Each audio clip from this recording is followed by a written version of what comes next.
Battle of Basilan was a military offensive launched by the Philippine military to apprehend two lead commanders in the Seav Islamic militia, wanted for corruption, money laundering, and terrorism-related charges. The main cause of the operation was seav leader Indama and his followers threatening and attempting to extort money from a circumferential road network. The two-day offensive ended with the both suspects evading capture and the island of Basilan falling under government authority. Both the Army and MNLF collaborated in fighting alongside for a duration of the operation, the first such instance since a truce. However, collaborators within the seav militia included members of the MNLF who sympathized with their cause or had public relations with some of the militants. The army renewed its offensive in detaining wanted leaders after the first of operations failed its main objective. So far, clashes have been reported in neighboring islands such as Sulu involving militant elements who took refuge from the Basilan operation. Indama and prominent seav leaders are believed to be among those residing in the area who evaded certain capture by the army.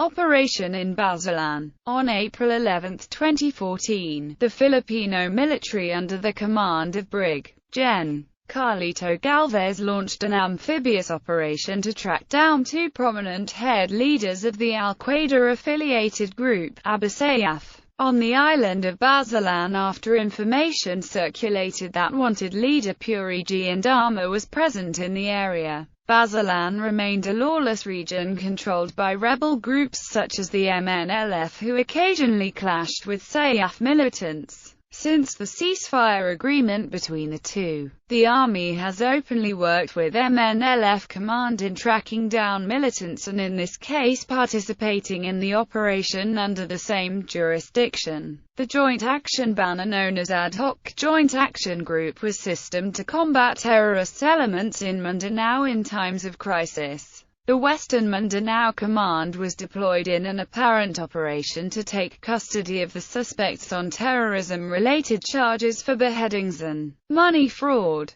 The operation involved the Elite Combat Terrorism Unit and several brigades under the Mindanao Command led by Lt. Gen. Rustico Guerrero. Early gun battles were reported in the Tipo town around 2:25 and continued for a short period after soldiers of the 104th Brigade clashed with a group of 30 Seav militants later reinforced by another 30 more. No fatalities were reported besides several injuries. The army was long in countering the attack since accidental exposure to MNLF communities that occupied the district could lead to clashes on autonomy rights that forbid Filipino military presence in MNLF territory. Army coordination with MNLF command in linking up with their troops was mixed. The majority of MNLF members retained their refusal to work with Filipino authorities, supposedly having family connections with some of the militants.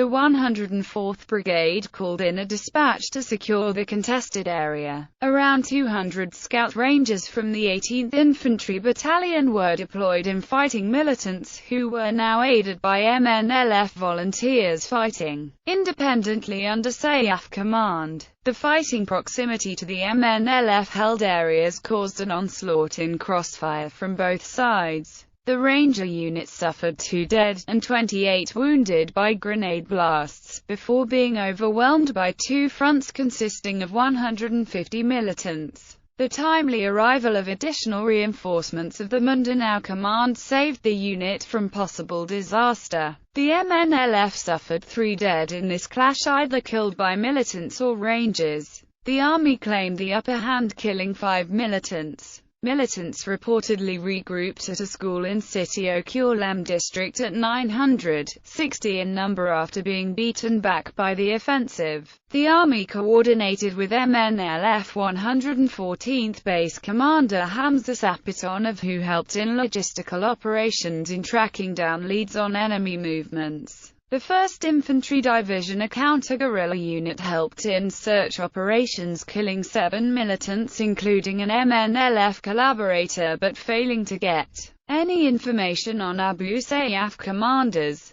By early morning, the Army declared a formal end to the operation and full control of restive areas of Basilan Island. All previously contested areas were secured by the Army. According to military accounts, Indama fled the island with his right-hand man Isnilon Hapilon, who was also wanted by authorities after the Filipino counter-attack. Aftermath and continued operations. Army casualties were summed at 2 dead and 31 wounded. Army Chief of Staff Gen. Emmanuel Bautista awarded Gold Cross medals to wounded soldiers Lt. Col. Fernando Reyeg, the commanding officer of the 3rd Scout Ranger Battalion, and enlisted personnel CPL. Louis Orania. A $3.3 million bounty was put on Indama's head by the military after the operation failed to apprehend him. Abasayaf casualties were declared 17 dead, including 4 MNLF members independently fighting according to its spokesperson, and 16 wounded.